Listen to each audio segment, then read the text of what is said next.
Welcome. This is Strid on Irregular Raps, and it's been a minute since I've been on this show, but I'm back. And Happy New Year to anybody I missed, a late New Year. But it's a good time to get this show started. So, with that said, man, it's also I think a good time to actually make a change for this show, a big change. So this is going to be a shorter show. So we're going to fly through this one. We're going to try our best. But also, I have Victor Smith on the show. I had him as a guest before from Sanctified Sound. Very knowledgeable dude about the music industry, about artists, how you can develop your sound. And he is the organizer. He is the head. He is the brain behind Sanctified Sound. And it's for empowering, educating, equipping artists on the organization. And so I just want to say, welcome, Victor Smith. It is my pleasure to have you on the show. Man, my pleasure to be here. Look, all glory to God, blessings, all that. Man, just happy, man, just happy. Yeah, man. Cool. If you're happy, I'm happy. And Right, right, if I'm happy, then everybody else when watching the show is happy. right, But right. If you like it, I love it. you know. So this show, man, on Regular Raps, I always look forward to promoting people's music. And we're going to talk about some topics that I discovered, and hopefully we'll be talking about will encourage, if you're an artist, it will encourage you. It will give you something to think about. We're going to play music in the background. We're going to talk about the songs, and we're going to start off right off the bat, man, with this first song. And I've been getting submissions, by the way. If you're an artist, if you're watching, if you have any music submissions, just submit your song to irregularraps@gmail.com. Just send me the MP3 or WAV file of the song. If you want me to promote it, I always do these promotions like right about now. I'm going to show you what it looks like. Blow. So that's the audio visualizer right there of a song that we're going to play right now. And the name of this song is Dry Places by Live SP featuring Marcus Rogers. So I'm going to just play a little bit behind the scene. And I'm going to tell you guys that what I appreciate about the song is the message. The message was on point.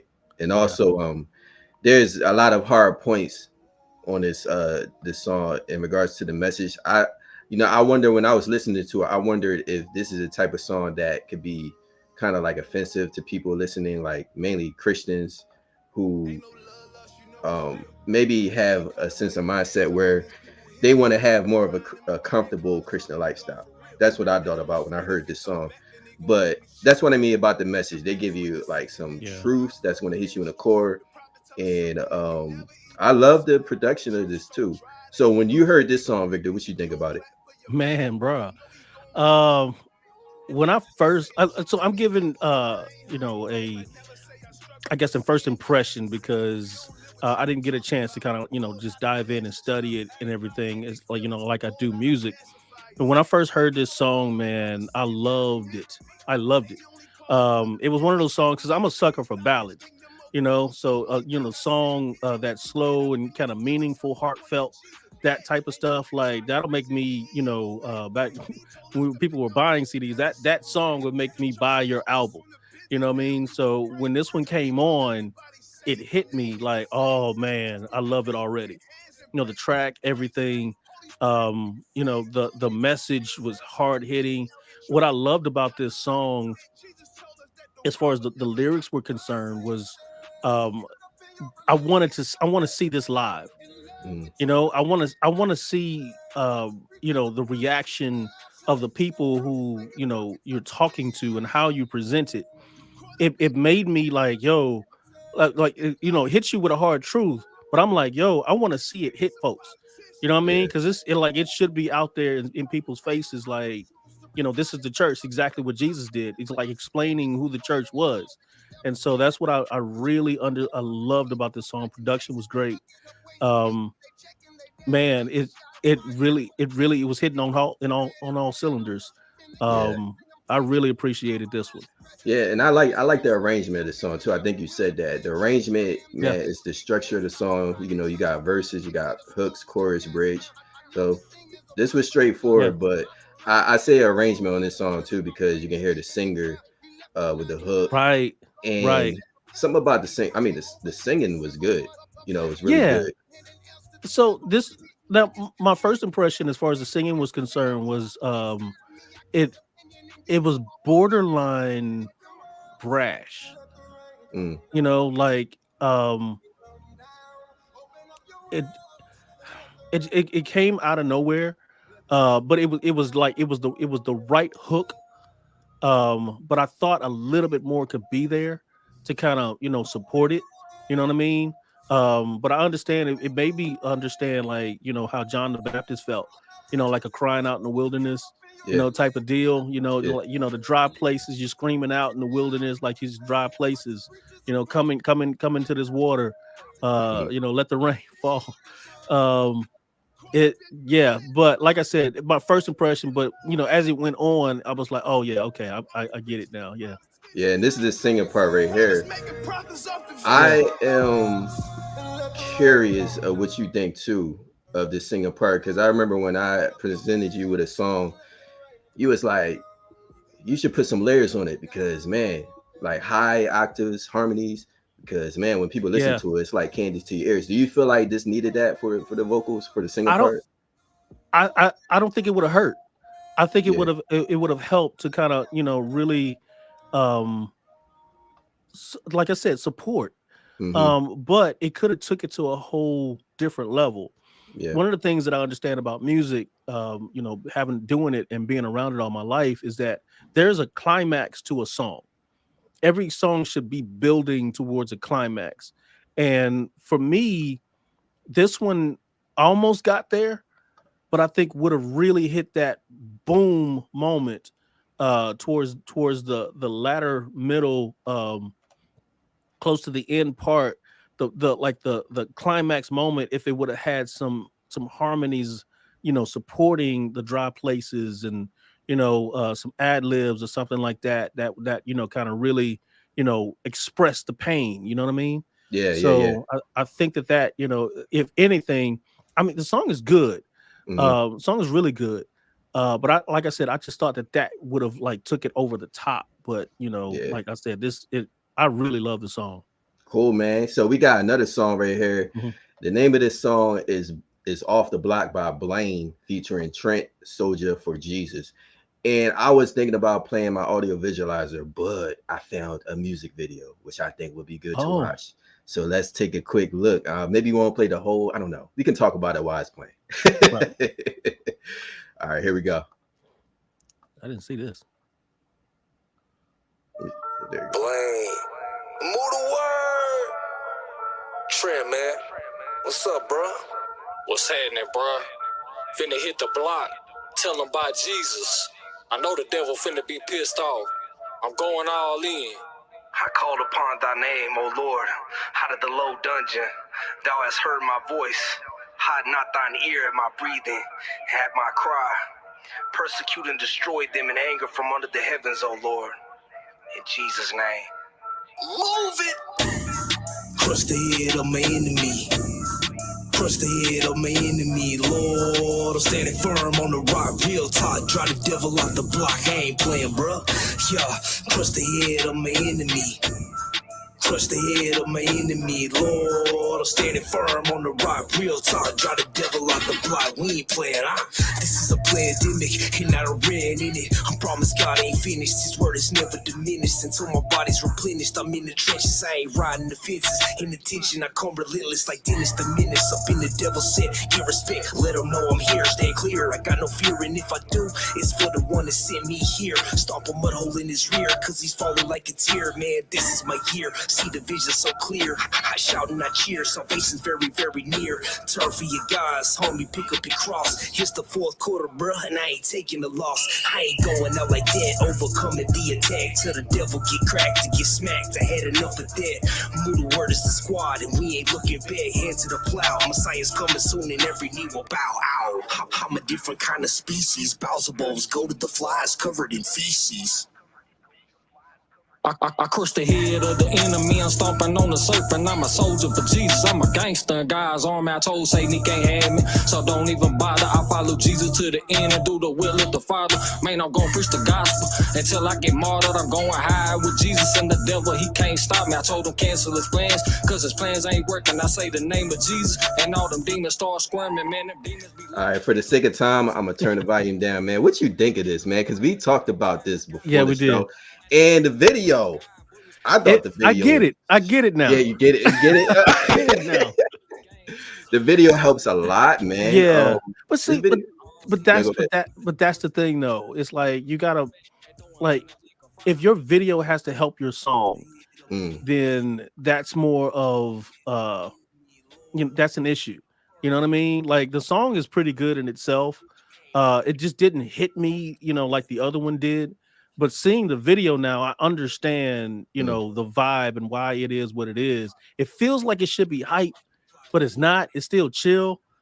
That which is like making me like, I don't know what to do as far as this song is concerned.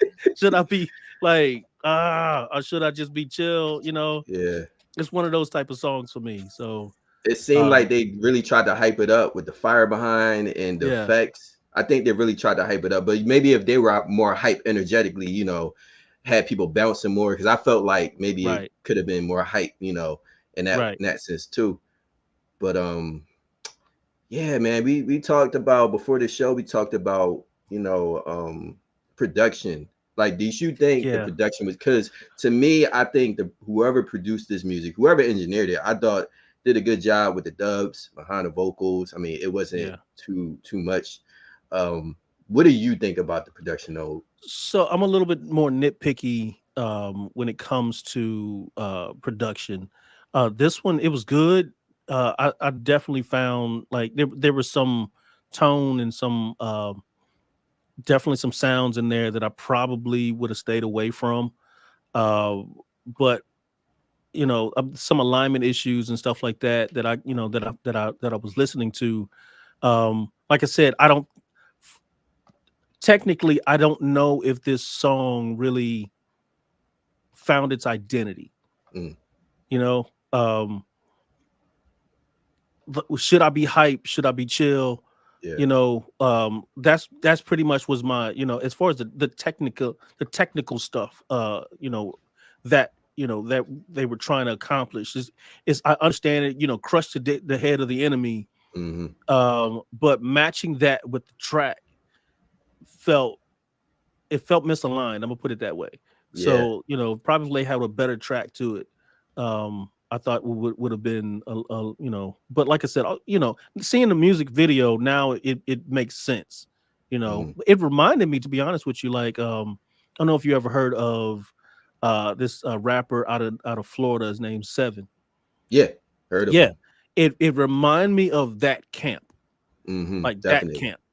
Like I understood gritty. as soon as that gritty, like straight street, and I do appreciate that. I do appreciate that. One of the things that I love about what Seven does is that it everything fits. Everything fits, and like I said, I like the song. It just just a couple things that I thought probably could have been handled a little bit different. I would have handled a little bit different, but other people like Miss Teresa, just she likes it. You know what I mean? So this is more technical stuff that my ears hear, which might be a little bit more intricate, for the average listener. But that's my thought. Sometimes different people listening gonna have their different opinions of what they like, what don't like. Right. Shout out to Miss Teresa. Shout out to Lisa. If there's anybody who else is watching, however you feel that, like, what you think about the songs that we playing, also like whatever we talk about, what is your opinion? And if you got any questions, you can ask us. We'll try to answer them in regards to like music, which you can do better with your music, the music industry. We're going to talk about something at the end of the show, which I think all artists need to hear. So I think I'm gonna play one more song, just a short, small portion of it. But this song is named Growth by Deontay Hall, and it's featuring God Fearing. I believe that's the name of the artist. So let's play a little bit First, I would like to say while this song is playing behind the scene, man, this intro is pretty long, but I, Yes.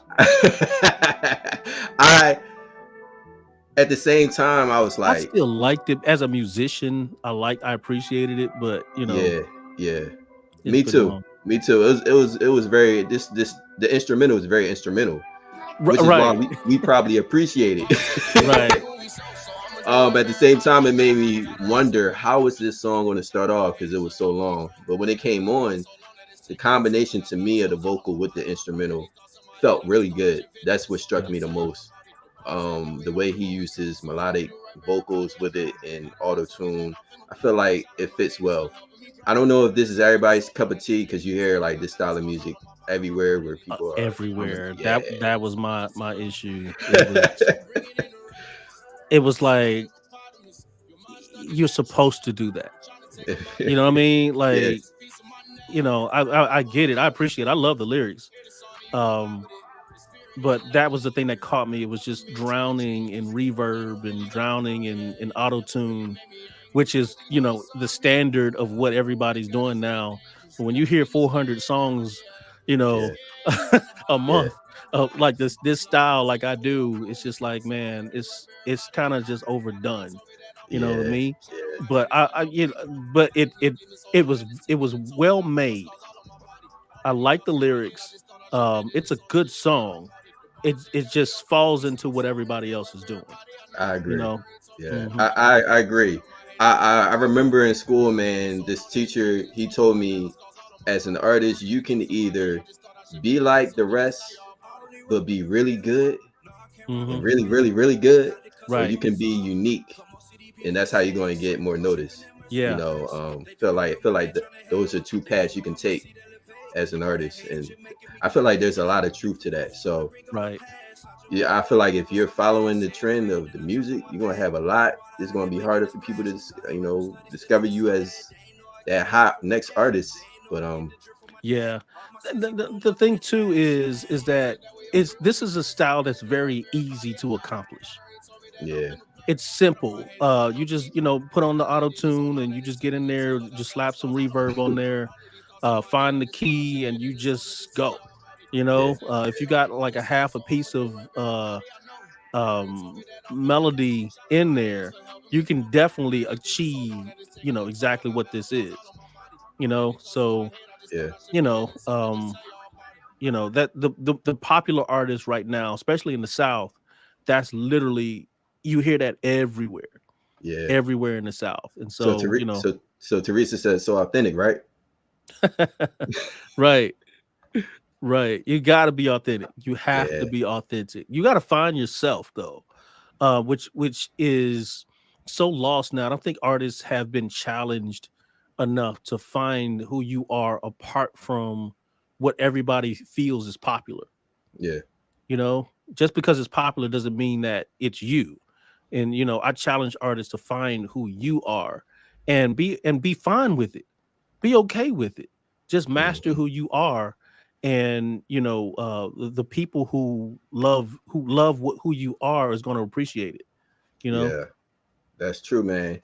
Um, we're gonna roll on to this next topic, man. This is just like some news that I've discovered, and I'm gonna pick your mind a little bit, Victor. I'm gonna give you my Mhm. thoughts of possibly what I think, but I wish one thing I wish I didn't do was show this before the show because you would have been like, but you already know what the topic's going to be since I already did that. But Right. it's about Braille, who's a dope MC, dope artist. I think, man, I've heard his songs before. Very talented dude. I'm gonna bring this up. This is off of Rapzilla. I was Mhm. gonna bring up his Instagram, but I'm gonna bring up the Rapzilla page, and this is pretty much about him dropping a song which is about divorce. And at Right. first, I thought it was about his divorce, but I found out that it's not his divorce. It's pretty much almost like a story song when you listen to it. It's a really good song too, and maybe I'll play a little bit of it. But it's pretty much about how he feels about divorce, how sad Yeah. divorce is. And what this says is that he accidentally drops the new single about his divorce. So when you see whoever put that title did Oh did yeah, a they good did their job. job. Yeah, they did their job. Because It's you just like, thinking wait, like, hold up. yeah, you thinking like, here's the word. So if you're a journalist, you Right. may want to peep that out. Yeah. Yeah. Yeah. But yeah, I thought the song was good. I just want to kind of talk more about him actually releasing the song earlier than when he wanted to, because he says that he accidentally dropped it a couple of days before he wanted to put it out.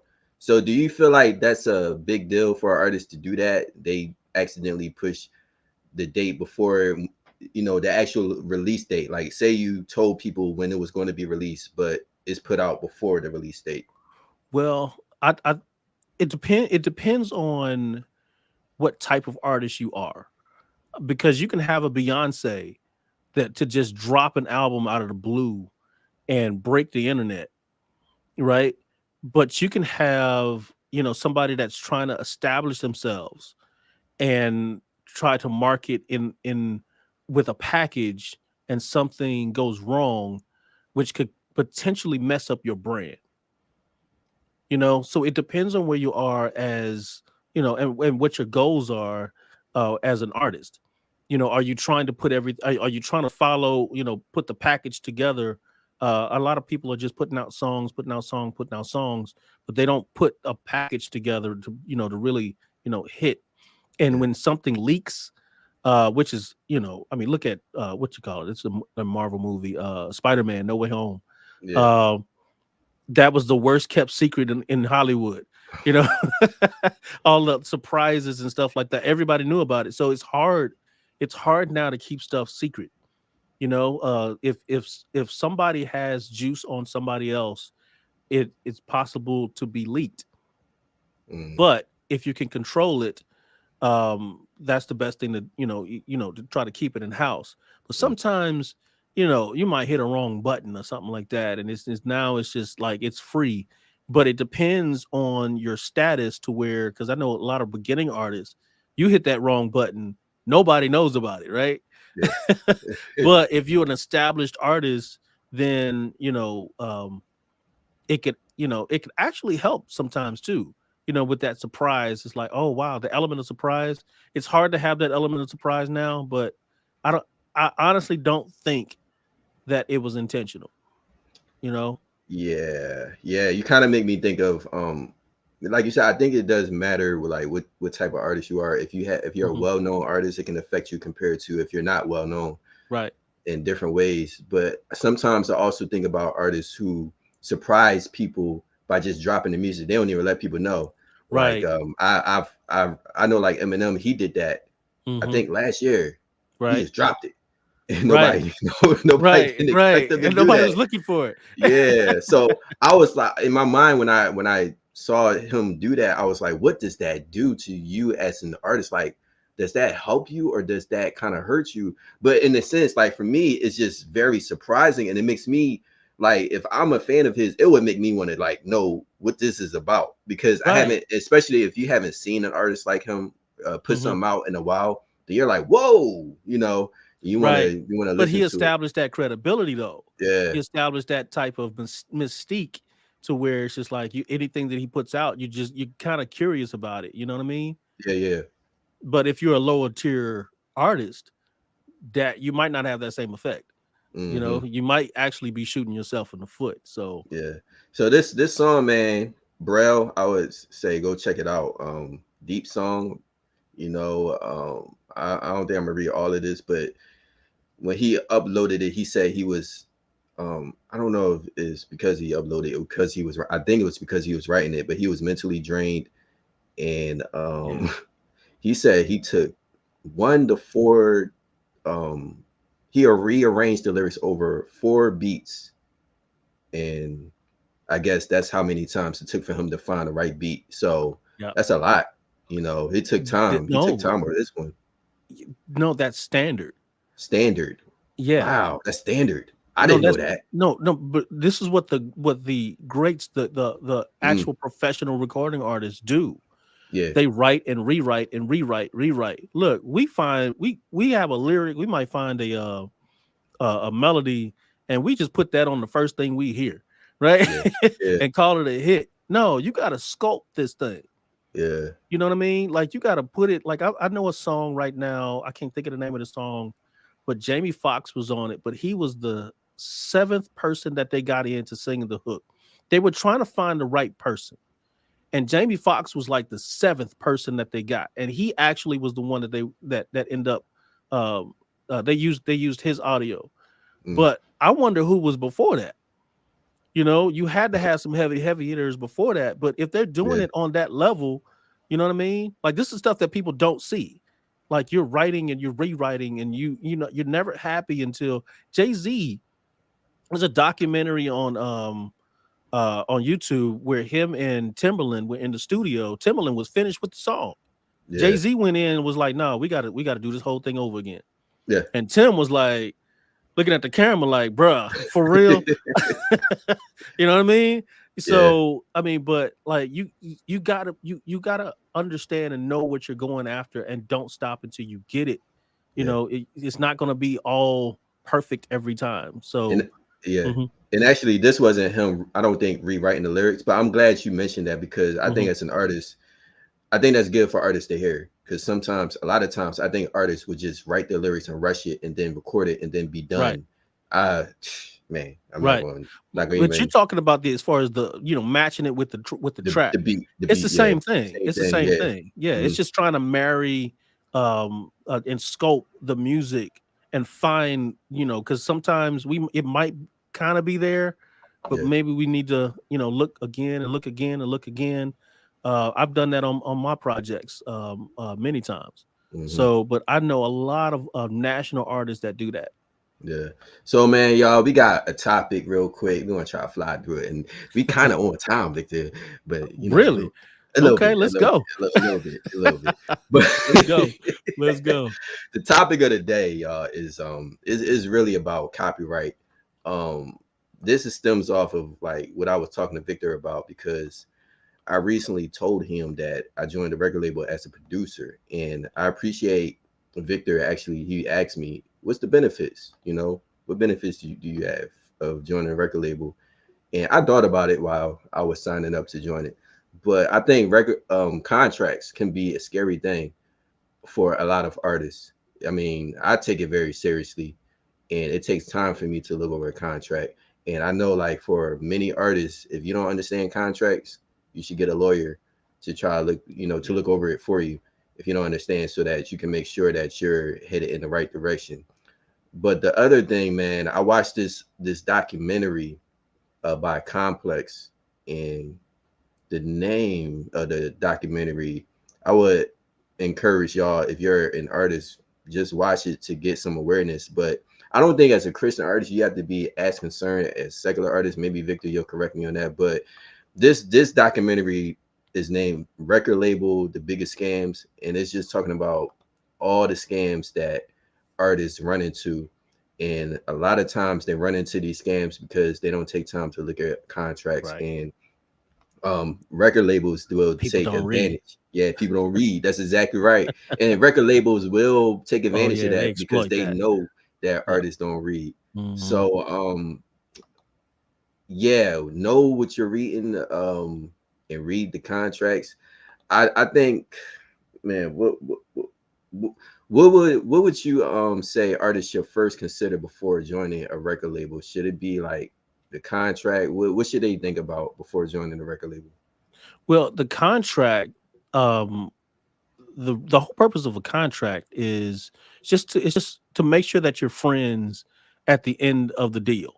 It's just making sure that everybody knows their responsibilities, their roles, everything that they need to do, and that's the whole purpose of a contract. But before you even sign to a label, you should know what they offer, and can you do it yourself? If it's something that you can do on your own, then you shouldn't sign to a label, and unless you just don't want to do it. But going into it, you got to know, how is it going to enrich your career? How is it going to take you to a whole nother level? Because people make promises all the time, And sometimes, I've seen a lot of labels disappoint, especially towards the end of the deal, because they have other artists on the, you have a lot of people that you have to please, and I get that. But you going in, you should want to know exactly how it benefits and how it would enrich your life and enrich your career. In what ways? What is it going to do for you? You know, how are you going to end up in a better place or in a better state towards the end of the contract? Um, are you thinking about that, or you just want to be assigned to like a fraternity, or like people just get into fraternities just because they just want brotherhood, Yeah. so you shouldn't go into business like that, because it's business, so you should know who you are. I keep saying that. Know who you are, what you offer the planet, and align yourself with people who can enhance that and who believe in you enough to enhance that, so, and take you Yeah. to a whole nother level, That's what a label should do. Take you to a whole nother level. And if that's not clearly defined, then you're signing a contract that's saying, hey, we just want you around. We want to just take from you, like you said, your production deal. You sound, I mean, you do tracks. We just want your tracks, right? But how is that going to bolster your career, right? Yeah. Are the artists you're making tracks for known? What kind of career do they have? So if you're just making tracks with people that's in the same space as you, then you're wasting your time, Mm-hmm. So you can do that on your own. You know what I mean? Mm-hmm. You could just send them the tracks on your own, and I mean, it does nothing for you. So that was my question. It's just like, yo, like, how can, like, what's the benefits? Yeah. How does this enrich and put you in a place where of where you can't do on your own? Mm-hmm. Mm-hmm. Yeah, and I think a lot of artists do look for contracts to boost, elevate. Right. They look at it as like, oh yeah, now I'm entering my career for sure, but you Mm-hmm. still got work to do. Yeah, absolutely. Joining a record label doesn't mean that you're not going to have to do a lot of work. Artists still market, artists still promote heavily. Yeah. So You see, the only thing that the record label does is it has resources. yeah, You still have to work, because to be honest with you, ain't nobody believes in your baby like you do. And the labels sure don't. The label is an investment firm. Okay. they they invest, and they expect a return on their investment. That's what they care about at the end of the day. So is you on a record label, you got to work. You have to. You yeah, have to. yeah. Or you're gonna find yourself, disgruntled, what I mean, trying to get out the contract, because you went in thinking you just, everything is just gonna be handed to you, and this is not the way the world works. Mm-hmm. So simple lesson for this man is to know what you getting yourself into before joining a record label. Know the benefits. What can they offer? Something that you can't do yourself. I know, like, some examples could be like, especially for Christian record labels, is that it's more like family. Like, they have get-togethers, like Bible Right. study. Right. So you would definitely be encouraged by the label, and it's not just a label you're on, make music, send music, and then that's it. But like, I know some record labels like Rapture Ready Production actually has Yeah. Bible study, and they try to get people to get to know each other. So there's benefits. Mm-hmm. And for the contract, don't be afraid of contracts, but just be careful. Right. You should not be contract should be your friend, Yeah. because it's the only thing that has your back. and perhaps create your own contract. Right. I think And you negotiate. It's Yeah. really just negotiating contract. It should be a negotiation process. Just because somebody slap a contract in front of you doesn't mean you have to sign it. Take some, ask and say, you know what, let me, can I take this contract? Because you can take contracts and look at it. If you take it to a lawyer, make sure that they're not getting over on you. But the whole contract thing is a negotiating process, right? So that's not being taught. It's just you sign whatever's in front of you, like it's a car dealership. Yeah, that's true. That's true. Well, y'all, this is the end of the show. Like I said, we're cutting the show a little shorter. We're going to see how it rolls. If you missed today's show, I see some people hopped on. Sandra, what's up? She said, hey. I see some other people popped on, but I'm glad you all were able to watch the show. Next time, we'll do the same thing 2 weeks from now. Friday, 2 weeks from now, we will do music reviews. And if you know artists, if you want their music reviewed, just have them send their music at irregularraps@gmail.com. They can send an MP3, and I love promoting other people's music if it's good quality. Good quality, y'all. Good quality. Yeah. You know, I'm looking for good skills too. Not to, I think it's good to develop your skills as a rap artist. Just because you're doing Christian rap don't mean you can't develop your skills. I always try to develop my skills. So, man, we have talents, we have gifts. And I just encourage all the artists, producers, everybody out there to keep doing what you're doing for the glory of God. Victor, you want anything? You have anything else you want to say? Man, if I get started. We can have a seminar on here, but man. 1 minute. What you gotta say for 1 minute? That's why I need my bell. Next time I think I'm gonna have my bell. Bing, bing, bing. Right. You gotta put a leash on your boy. Yeah, man. No, just stay encouraged, to be honest with you. We started a new year. So a lot of people like to make resolutions and stuff like that, but think about what you want to do for this year. And make sure that everything that you're doing now is leading towards something big towards the end of the year, and make sure that you stay on task. Just handle your business, dream big, and don't let anything stop you, to be honest with you. Understand who you are and love who you are. It's no problem being who you are. But like I said, just down the line, work now to figure out what you want to do to make a statement on this year and build momentum into the next.